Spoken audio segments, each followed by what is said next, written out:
The disorders covered in this unit are the bipolar and related disorders and the sexual dysfunctions. Unlike ICD-10 and DSM-4, DSM-5 puts the bipolar disorders in a separate chapter from the depressive disorders.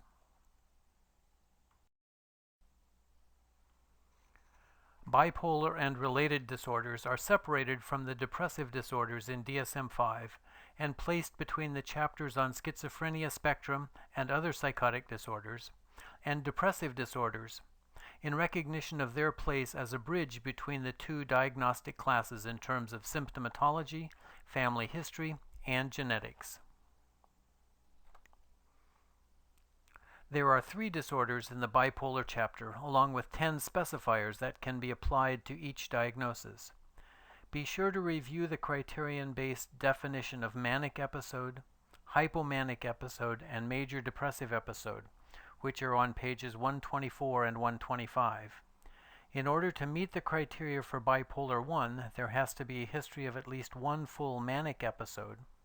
In bipolar 2, there is a history of at least 1 hypomanic episode.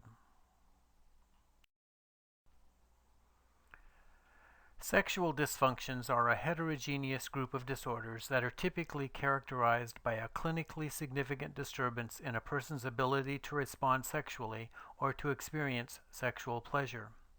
An individual may have several sexual dysfunctions at the same time. In such cases, all of the dysfunctions should be diagnosed.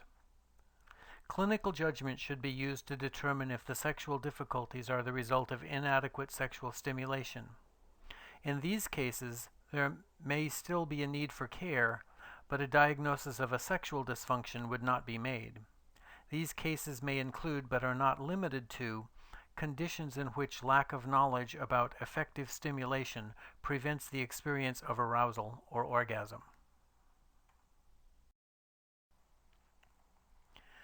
The Altman Self-Rating Mania Scale is a suggested Level 2 measure if the person reports mild or worse severity on item 4, sleeping less than usual, but still have a lot of energy, and or item 5, starting lots more projects than usual or doing more risky things than usual on the Level 1 measure. The ASRM has 5 questions, each rated on a 5-point scale with an individual descriptor for each possible response. The range of scores is 5 to 25, and the time focus is the past week. The interpretation table on the second page notes a score of 6 or higher indicates a high probability of a manic or hypomanic condition, and that a score of 5 or lower is less likely to be associated with significant symptoms of mania. I think there's something wrong with these numbers. The only way you could get less than 5 would be to omit 1 or more items. I have set up an extra credit forum where you can get extra points for using the DSM-5 definition of manic episode and hypomanic episode to suggest more realistic norms for this measure. For bipolar 1 disorder, there is a different diagnostic code if the current or most recent episode was manic or depressed, and a different code based on severity.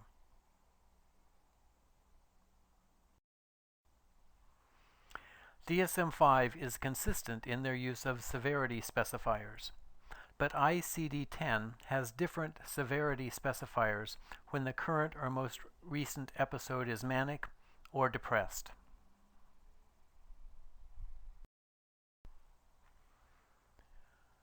The DSM-5 diagnostic number code does not differentiate between a male's erectile disorder and a woman's sexual interest arousal disorder, but the coding in ICD-10 has different numbers for these 2 distinct disorders.